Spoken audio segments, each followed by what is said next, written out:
Left a good job in the city, working for the man every night and day.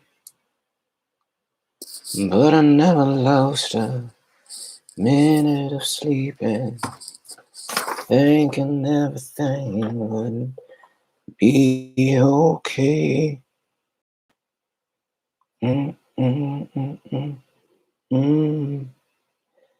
From keep on. Mm, mm, mm, mm, mm, mm. Oh my. Let's give it about 2 more minutes. 2 more minutes. 1 more minute. Oh my fooling. Let's give it 1 more minute.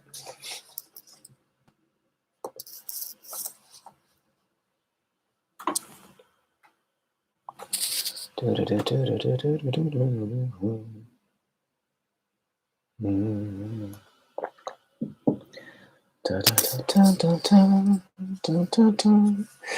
think I want to play Name That Tune.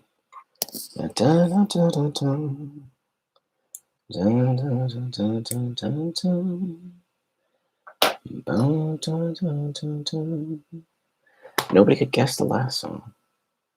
Go figure. What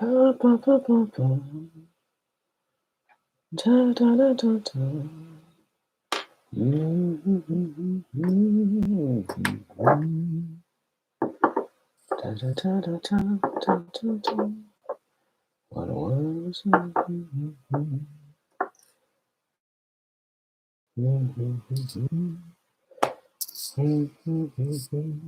All right, welcome to day one. Welcome to day one. Let's get into it. So the intention for today, as alluded to in previous sessions, really is just to get into a little bit of question and answer. That's the intention for today. It's just to get into a little bit of question and answer. Been some questions floating around, and so I want to allow an opportunity just to address them in a way that I hope is as sensible and accessible as possible. First things first, if you do have any questions, you're always welcome to reach out and email us. The email address specific to movement would be question@healinghouseyoga.com. Again, that's question singular at healinghouseyoga.com.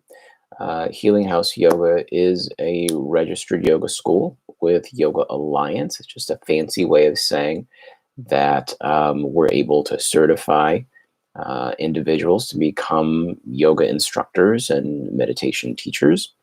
For those who are interested a little bit more on this side of reflective practice, mindfulness discipline, meditation practices, and they're really looking to whether it's in terms of professional development for groups, in terms of self-care for individuals, groups, organizations, coaching, right?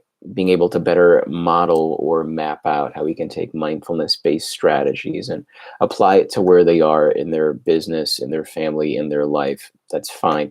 Here's where you want to reach out to. The email address is question@mindfuliconsulting.com.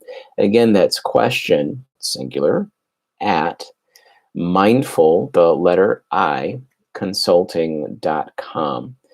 We've been working with different businesses and organizations for years now. We want to help you. And honestly, that's the whole intention of creating this day one series. That's really the impetus for creating this opportunity, is just to support those who are interested in either better augmenting their physical practice with some kind of a reflective practice, or if they're wanting to bring more of those mindfulness-based strategies into their business, into their day-to-day living. This is for you. This is for you. So let's get into it. Just a couple questions. My intention is not to take up too much time, but really just to deal with just a few questions as they've been submitted. And again, so much of getting this series started is all about helping out with the foundations of a reflective practice or a mindfulness practice. Why am I even using that phrase, a reflective practice versus mindfulness or versus meditation? Frankly, that word, mindfulness and meditation for people, those words, mindfulness and meditation for people, some people can still be relatively charged, and they can be charged in a way where they might feel resistant to any kind of a broader reflective practice or any reflective practice at all. Other people tend to have particular biases around what mindfulness and meditation should be, ought to be. And so, in a way, they will, at times, they might impose those uh, prejudgments, prejudices. They might impose those biases upon others. And so it's really for that reason, particularly if one is coming out of a dominator culture, that I'll use the phrase of decolonizing mindfulness. I'll often find myself using that phrase in tandem with the notion of decolonizing trauma. Why am I saying that? Um, Trauma classically, not clinically, but classically defined, trauma simply means this: anything that overwhelms. And truth be told, if we're going to be dealing with trauma classically defined and just calling it out, calling it as it is, reminding ourselves, reminding others that if trauma classically defined simply means anything that overwhelms, that begins to level the playing field just a bit. That is to say, that allows us to better recognize that all of us, I don't care what your background is, I don't care how old you are, I don't care how you look or how you speak, all of us have experienced degrees of feeling overwhelmed. Some of us felt overwhelmed just jumping on this live. But if we're going to use classical definitions, that is trauma classically defined. And so we want to be able to decolonize that concept of what is trauma and understanding that all of us can be overwhelmed. And it's for that reason then that we're looking to decolonize mindfulness, which is to say, we really want to level the playing field and open up what does it mean in terms of self-care to establish and then to build and grow one's reflective practice, one's mindfulness or one's meditative practice. And by that, a really simple example is this, and we'll get into that when we get into these questions, is mindfulness does not always have to equal silent stillness.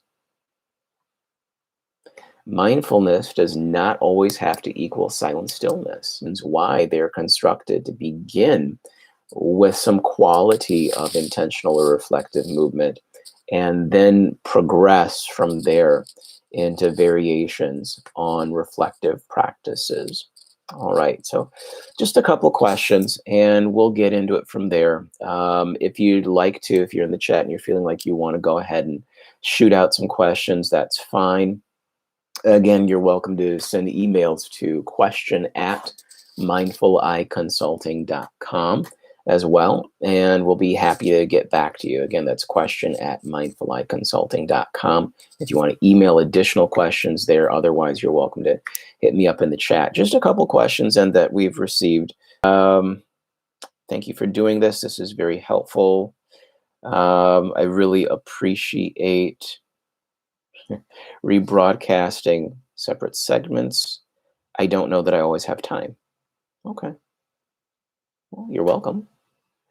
Don't know that that's if I did I meditate if I don't feel like I have time. If I don't feel like I have time for reflective practice, what can I do? I would simply say allow yourself to become a little bit more aware of your breath. Just become a little bit more aware of your breath. I have a friend who will often remind people that it's bare bones. If you're aware of your breathing, then congratulations, you're doing mindfulness. That is true, right?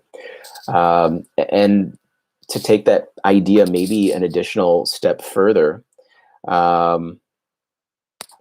Gotcha. We'll get to that. I see you. Thank you. So let's take it a step further then. If we feel like we don't have time and we're going to want to start off with our breath, what are we really saying? What we're really saying is being mindful, being reflective, being meditative, as it were. It is not dependent on time, right? I've known some people with the best of intentions tell me why they can't meditate, why they shouldn't meditate, because, well, I tried it for 10 minutes or for 20 minutes and it just didn't work for me. My mind always wandered. I got distracted. And, I'll listen to that. I'll receive that. And then I'll just ask, was it your first time or are you kind of early on in a practice? Yeah, maybe. Have you had any other kind of guidance before? Not so much. Okay. Who gave you the impression, or where maybe did you get the impression that meditation or mindfulness had to be 10 minutes, 20 minutes, or nothing?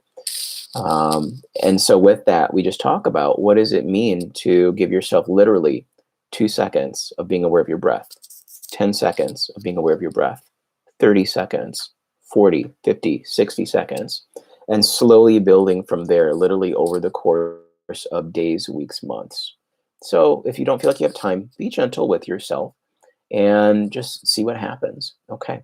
So there's one in the chat. What's the best way to, and thank you for dropping a line in the chat here. What's the best way to stop one's mind from drifting when starting a meditative practice?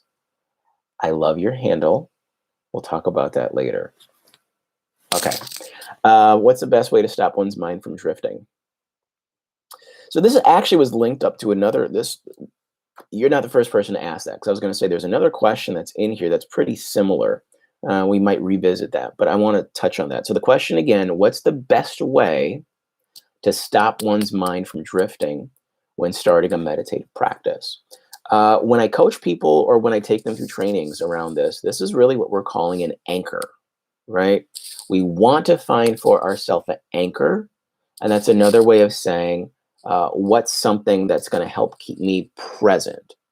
What's going to be something that's going to help me come back to my area of focus? Maybe my area of focus is just my breath and I need to stay focused. Or maybe there's a guided meditation. I'm trying to focus on a picture, or there's a particular word. I'm trying to focus on that.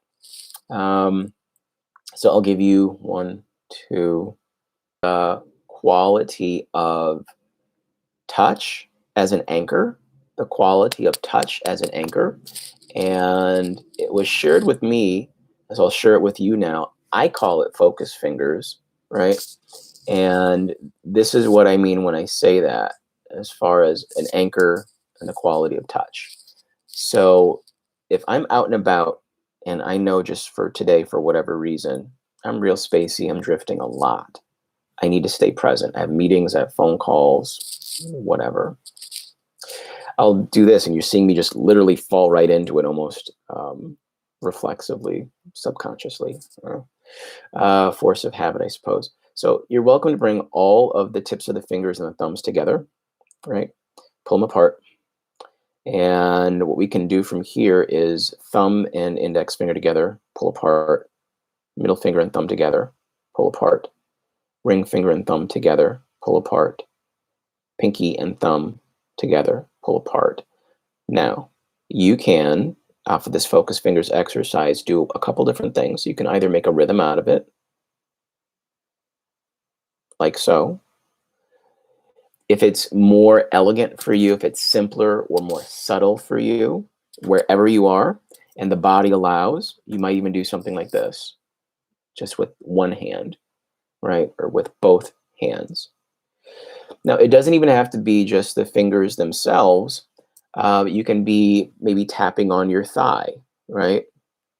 And notice how I'm really just keeping 4 beats. There's a reason for that. I'm going to unpack that in just a second. Maybe you're tapping on your thigh. Maybe my arms are across because I'm riding on the train or the bus, or I'm in a class somewhere or a meeting. Again, thighs, arms. What I'll typically do is add a word or a phrase to that. I'll give you an example. So if my fingers are together, I am here now. And just repeating that. I am here now. I am here now. I am here now. Sometimes I'll play around with that 4-beat phrase as an anchor. So I might say something like, I am okay. I am okay. Let's do 2 more of those phrases just for kicks and giggles, all right? I can do this. I can do this. I share that with others, particularly when they're dealing with anxiety or just general distraction. Last one, when, I'll tell people if you're feeling down, feeling blue, feeling some big emotions, strong emotions, I'll give you the second strategy or the second technique. Can I call you FY? Okay, so FY, I'll give you the second technique, or I'll give you one other version of this, and then we'll get into the second technique. The other version of this is to think about, to remember, to imagine or consider a time when you felt your safest, your strongest, your most successful, or your best. I'll say that again.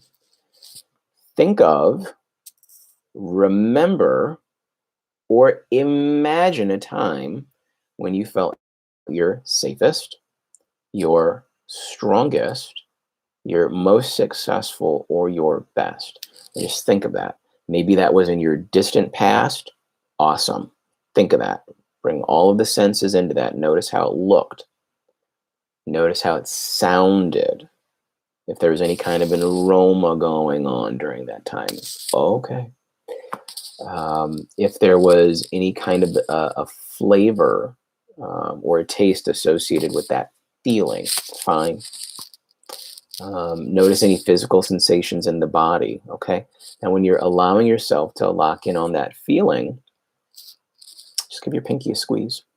Just as your body allows, just gently squeeze your pinky, or again, maybe pressing a little bit more firmly without trying to hurt yourself. Just pressing a little bit more firmly into your thigh, or maybe grabbing your bicep as your body allows, just a little bit more, even tugging on your earlobe. I'm old enough to remember Carol Burnett. Ooh, Lord, I'm old. I'm old enough to remember Carol Burnett, and she would always have this kind of a thing, a little signal or a sign where she'd tug her earlobe, and sometimes it'd be really explicit body learning here. And so FY, what's going on is that if you're feeling like you're drifting, even in a meditative practice, you can or, right? And that can bring you back to a sense of not feeling as distracted, not feeling as nervous. I am old. It's true. I see you. I see you too. You're not as distracted. You're not as nervous. And you're able to be a little bit more focused, right? So it's your call. You're welcome to choose either of those techniques. Second strategy, FY, I'll give it to you, and then we'll move on to some other questions, is to simply narrate the activity to yourself, right? So if you feel like you're trying to stay focused, you're trying to be in a meditative space, whatever that means for you, even if it is something as simple as, gosh, I'm just trying to sit here and breathe. My head's all over the place and I'm feeling very shattered or scattered. Now what, right? Narrate the process to yourself. If the whole time your intention is just, I want to sit here and breathe, okay. So you're welcome to literally say to yourself out loud or within yourself, I'm bringing breath into my body now, or I am inhaling now, I am exhaling now, or I'm getting rid of the air out of my body now. And it might seem weird at first. It might seem cheesy or hokey at first. That is okay, right? This is not about competition. It's not about judgment. It's about you. And if your goal is you want to feel more relaxed, you want to feel more present, you want to feel more focused, I'm telling you, that is one way. So again, even if it's something like I am bringing air into my body now, or I am breathing in now, and sometimes and play with it, have fun with it. FY, here's the deal. The most success anybody's ever going to have in a reflective practice is when they allow in a sense of joy or a sense of fun, right? A sense of wonder, we'll call it, right? Like maybe it's your first time about to do something that you recognize after the fact was really, really fun. That kind of a feeling. That's the feeling that you really want to bring into your practice. And relaxation. And that's the whole logic behind why we're starting off with movement before we get into any kind of reflective practice. We want to make it easier to relax. And so even if you don't feel totally relaxed, narrate that too, right? I am noticing blank in my body and I am breathing in now, or I'm bringing more air into my body now, right? And then I'm releasing the air or exhaling now. Because the truth is, some of us don't realize always that we're not breathing, or we're not giving ourselves a longer inhale. So, I'll tell you what, that whole relaxation thing and the breath, that comes into two questions. One question that we got, do I have any thoughts or opinions on triangle breathing or box breathing? I'm going to come to that. The other question was, does it matter if I'm sitting up or laying down? Okay, let's start with that breath question. So do I have any thoughts or opinions on triangle breath or box breathing? They have their place, but that's not where I'd start. I understand and I appreciate the utility. Even the Navy SEALs, when they are teaching strategies around preparing for scuba diving, deep sea diving, as well as strategies for decompressing or de-stressing after high pressure situations, after combat, will employ variations of breath techniques inclusive of a box breath. And for those who don't know, that's essentially, all good, you're welcome. And essentially that's inhale for 4, hold for 4, exhale for 4, hold for 4. And with that idea, they kind of create this word picture of a box breath, right? Here's the reason why I don't encourage people to start off with a box breath or a triangle breath. Triangle breath, inhale for 3, hold for 3, exhale for 3, or inhale for 3, exhale for 3, hold for 3. Here's the reason why I'm really not too big on those for starting off. Typically, when people are teaching that or trying to communicate that, they will too quickly lean into that word choice of holding, just like people have been programmed to lean into the word choice of a deep breath. And for people that hang out with me long enough, teacher training, as best I can, I tell them, avoid like the plague, please, the phrasing or the word choice of a deep breath. Because in truth, most of us have no clue what a deep breath is. And so with the best of intentions, we will say deep breath. And on occasion, we'll even model a physically exaggerated short, shallow breath. So somebody might say deep breath, and we'll think or even model at times. And, however silly or exaggerated it might look in practice, physiologically, here's the reality of what's going on. We're still taking a short, shallow breath, which is to say we're keeping the breath right around here, upper chest. And, as far as our nervous system, our brain, organs, and glands, what's being communicated is we're still taking a short, shallow breath. Therefore, we don't have reason to relax. If we can't relax, it's going to be difficult for us to stay focused, for us to feel grounded, for us to be present, for us to actually be in a state to better reflect. And something about the phrasing of a long breath instead of a deep breath. Something about that phrasing. The innate intelligence of the body seems to know what that means. And so when we take that long breath, we're allowing ourselves to really allow the breath um, a chance to expand, as it were, and really have that long diaphragmatic breath, where again, between the nervous system, the brain, glands, organs, um, the body now has the messaging that we're a little bit safer. We can trust a little bit more. It's not as difficult to relax or be just a little bit more reflective and focused. And so it's for that reason that I'll avoid things like a triangle breath or a box breath initially, because so much of the instruction says inhale, hold, exhale, hold. And for many of us, we hear that word hold and we'll tend to pressurize the breath and tense up the body. And again, if you're hearing me offer out the idea that our best experiences in reflective practice come with a sense of fun and joy and relaxation, you're not really allowing too much room for relaxation if you're tensing up the body even to hold the breath. Now, in deeper trainings, keep things light and foundational for right now.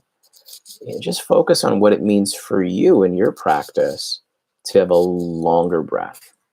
Again, not holding it, not stopping it, not pressurizing it, but allowing it to be gentle and smooth. A gentle, long inhale through the nose, expanding out the abdomen. And a gentle, long exhale, perhaps through the nose. And in your spare time, just allow yourself 10 seconds to do that, 20 seconds to do that. If you feel like that's a difficulty for you at all, narrate it back to yourself as you're doing that long inhale through the nose. I'm now bringing more air into my body now with a long inhale through the nose. I'm now allowing a long exhale, or I'm now releasing more air out of my nose with a long exhale. And just allow that process to be what it is. 10 seconds, 20 seconds. Start up and build up from there. Part of that process of being more relaxed and bringing in more of a sense of fun and joy is to be gentle with yourself. Sometimes that's a little bit easier said than done. I get that. But listen, practice makes process. And this is all process. You sometimes hear people talk about practice makes perfect. No, practice makes process. Perfection is a process, right? So allow the process to be what it is. Some days techniques are going to seem, how do I want to say this? We can do the same one technique over and over and over again, but the result's always going to be different. The result's always going to be different. And that goes back to that matter of time. Okay. All right. So does it matter if I'm sitting up or laying down? Good question. Does it matter if I'm sitting up or laying down? So we talked about we want to bring a sense of fun and a sense of joy and a sense of relaxation. So if the question is, does it matter if I'm sitting up or laying down? I would say really be in a position that allows you to be at your most physically relaxed with the least amount of distractions. Again, be in a position where you're at your most relaxed with the least amount of distractions. So turn the phone on vibrate or turn the phone off if you can. Put the phone in another room before you get started. If lights on help you stay more present, okay. If dimming the lights a little bit helps you become more relaxed, do what you need to do. If you need blankets or pillows, sometimes people do that. If that's going to help you stay relaxed, okay, right? But allow yourself to be a little bit more relaxed and turn down the distractions, whatever distractions mean for you. And again, going back to FY's question, if turning down the distractions means just narrating what you're doing in present time, do that. I'll give this one to you, and this is usually some of the homework that I give when I'm helping people to develop their own meditative practice, their own reflective practice. First homework assignment that I give them is narrate your day to yourself in the third person in present time. I'll say that again. Narrate your day to yourself in present time in the third person. So I'll give you an example. It might sound something like this. Drew is waking up now. Drew is getting ready for work now. Drew is riding the train or riding the bus to work now. Somebody blocked Drew from getting in, or somebody took Drew's seat now. Drew is getting pretty ticked off now. Now, let's kind of unpack some of the logic of that. Hopefully the logic of that's apparent. But if it's not, just to quickly unpack it. Number one, notice my word choice. I keep coming back to the idea of now. So I'm reminding myself to stay present, right? I'm reminding myself to stay present. And the fact that I'm narrating and then reminding myself with that word choice of now to stay present, that's beginning to turn the volume down on what would otherwise be distracting me. Okay. And, I'll let you unpack more of that if you have any specific questions, any more questions about that technique, because we can go many places with that technique. Shoot me an email, question@mindfuliconsulting.com, question@mindfuliconsulting.com. There's another question in here that's kind of related. I'm seeing some similar themes. So cool. Why do I keep falling asleep during meditations? I like that one. I can relate to that. That was me early on. When I first got started in doing some deliberate techniques, my frustration was at first, I can't stay focused. My mind keeps drifting. These memories popping up and I keep experiencing all these emotions. I feel like maybe I'm experiencing new thoughts or new emotions. Oh my gosh, what do I do with this? All these new things. Too much. And that, for me, up front, was a sense of being overwhelmed, even to the point of me questioning, should I be doing this?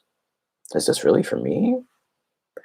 And as I reached out to mentors, and as I was able to find coaches for myself, and even to this, listen, let me give you some free advice. Whatever it is that you're doing in life, wherever you're finding yourself in life, be willing to consider yourself your own MVP, your own all-star player. Behooves you, as some folks I grew up around used to say, it behooves you to develop your all-star team. What do I mean when I say that? There are 3 specific roles everybody needs to have around them at all times, no matter what's going on in their life. 3 specific roles. Let me break it down for you right now. You need to have, wherever you are in life, whatever stage you are in life, a mentor, a coach, and a corner person. I will gladly unpack what I mean with that. If you want to send me an email, question@mindfuliconsulting.com. But even to this day, I have mentors and coaches and corner persons, and I'm immensely grateful for all of them, because I don't know everything. I don't presume to know everything. And the more I recognize that I don't know everything, it's wonderful that, these individuals just show up. A mentor, a coach, a corner person. Let me say this a different way. If it seems like in your life you're always the smartest person in the room, you need to go to another room. All right. And so going back to my story here, when I started off meditating, and I felt like, oh my gosh, I'm getting distracted. But then, oh my goodness, I feel as though I'm experiencing all these new thoughts and all these new emotions. My mentor at that time reminded me, like I'm going to remind you now, listen, it's not that you're experiencing a new thought or a new emotion. what's going on right now, just be willing to consider that what's going on right now might just be you're recognizing thoughts and you're recognizing emotions that were always there. You just weren't ready to observe them until now. And as you allow yourself to stay with that reflective process, particularly when we go deeper into fuller meditative processes, we talk through how we can manage and in many cases release some of those thoughts and some of those emotions. But once I got past that, I found myself in that same experience as that last question, falling asleep during meditations. Why do I keep falling asleep? Why do I keep falling asleep during meditations? Okay. Number one, be willing to consider maybe you're just fatigued, legit. Maybe you're just fatigued. Maybe you're just tired. At least be willing to consider that. I'm not saying that is the answer. Healing House Yoga, that was a brick and mortar yoga studio. And for the first 3 months of the studio being opened, there were, I can say it's been long enough. I can say this. It's okay. So for the first 3 months of the studio being open, I had 2 regular folks that would stop in their practice. And at the end of each physical practice, there would be a time, a set aside time for people to relax, right? You're supposed to lay down, essentially be still. Your eyes can be open or closed, whatever. Great. And about the space of 3 months, there's 2 individuals. They'd be snoring. They'd be like they would fall out. And I'm trying to keep the room as safe as possible, whole space. And every now and then, when that would happen, I'd see folks kind of peek one eye open or bring their head up and look at me like, you do understand people are snoring in class, right? And I really got in my emotions on that one, because it essentially, I had the feeling of, don't these people understand how awesome I am? How dare they fall asleep? When I allowed myself to sit with those feelings, with those thoughts, with those emotions, here's what came back at me. Hey, genius, they showed up because they wanted to feel more relaxed. And right now they're feeling so relaxed that they're allowing themselves to fall asleep. It could be that they were carrying that much stress and that much sense of fatigue that they needed a chance to truly rest. That's one option. Now, if that or anything close to that is the case, where it is simply fatigue, or if it is, some kind of possibly distraction that leads to a sense of sleep, or some sense of being overwhelmed to the point of sleep, because a lot of times people will focus on fight or flight so much, we might occasionally overlook the idea of freeze and faint. And so what am I saying? What I'm saying is, where there could be as a possibility just a general physical fatigue, or hey, I haven't given myself enough chance to rest. Gosh, I'm so still and so relaxed right now, I'm just going to fall asleep. Where that's a possibility. Another possibility might be, for all of the thoughts and all of the emotions that I'm now becoming aware of in this more relaxed, restful state. It seems like it's so much for me to deal with this in this relaxed, restful state. I don't know that I'm ready to be physically active. Therefore, let me just kind of fall asleep so that my conscious mind doesn't have to deal with it. That's a possibility. Again, I'm not saying that either of those two things are what's going on, because, we're not talking in present time. So just based off the question of what it is, those could be possibilities. And so for that, I'm just going to reference right back to the response to FY is you are welcome in either of those cases to make a habit or a practice starting off of just narrating the activities in that moment. So particularly if it's a guided meditation that you might, particularly if you've tried the technique 1 or 2 times and you're noticing a sense of drift into distraction or drift into sleep. Just narrate what's going on. I'm being guided into this scenario. I'm finding myself in this scenario. I'm still breathing into this scenario, to allow yourself a sense of being more present and, again, not feeling overwhelmed with anything that might be coming up. I am observing this feeling. I am noticing this thought, etc. Okay. All right. Let's take one more. Let's take one more. Maybe one more. Books for further reading. Okay.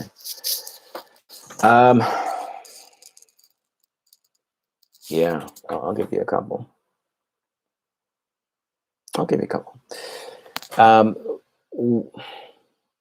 Three, four. I'll give you three. We'll start off with three. And if you're wanting more, email me and I'll shoot you a whole list. And this, yeah. If anybody's curious for further reading that I love for their accessibility, and I'll briefly unpack them. First one is called Meditation and Its Practices. Meditation and Its Practices by Swami Adisvadananda. Again, send me an email. I'll spell it all out for you. Meditation and Its Practices by Adisvadananda. Real thick book. You get past the first 2 chapters. It reads really, really quickly.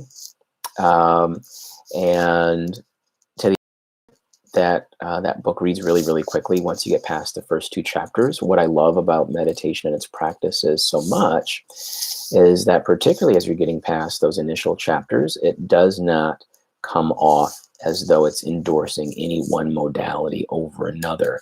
The author, Swami Adisvadananda, takes great pains to really show how different modalities across space, time, and culture, on the whole, have their own forms of reflective practices, but they're really lining up with particular bedrock principles. Okay, that's one. I'll give you another one. How to Meditate by Pema Chodron. Folks that work with me know that I usually lean into that one just a bit because, again, I find it very accessible. That one, How to Meditate by Pema Chodron, I actually prefer the audiobook version. The audiobook version is essentially a recording of Pema doing a workshop.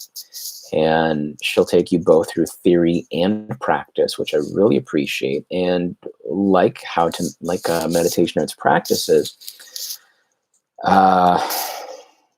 it doesn't come off as proselytizing, right? Despite the author's background, despite the author's background, it's just letting you know, here are some fundamental principles, here are some fundamental concepts that if you allow yourself, you can easily recognize in every other modality just about throughout space, time, and culture on this planet. What's another one? Okay, I'll give you one. Thou Art That by Joseph Campbell. Joseph Campbell might still have this series of PBS interviews that he did with Bill Moyers up on Netflix. Double check, but I remember without fail, and where I was growing up, the series of interviews that Bill Moyers did with Joseph Campbell, that would be one of them. That's what got me into it, and so I dove into some of his books, and Beyond Hero with 1,000 Faces, and The Hero's Journey. Beyond some of those, one of my favorites, Thou Art That. And so much of what's alluded to in that is the power of story, the power of symbolism, and at a fundamental level, knowing what it means to pivot from, this is some of the heavier stuff, so I'll just quickly touch on it and back off, but dualistic versus non-dualistic meditation. From there, I'm just going to kind of moonwalk my way back and get into some foundational stuff. But those are 3, I think, really good foundational works. If a person's just really needing to get more concept down, and if you don't feel like you have the time for that, hey, hit me up via email. We do remote coaching. Question at mindfuleyeconsulting.com. Again, that's question, singular question, at mindful, the letter I, consulting.com. Thanks for hanging out with me today. I want to do 1 or 2 more Q&A sessions. Shoot me out emails. Again, question at mindfuliconsulting.com. Or if you have questions about the qualities of movements that we've been doing, if you have questions about those, cool. Question at healinghouseyoga.com. We'll do 1, maybe 2 more Q&A sessions, and then we'll get back to our normal cadence of intentional movement and reflective technique. We're here for you, and this is why we do this. So let me know how you're doing in your practice, and until then, be well.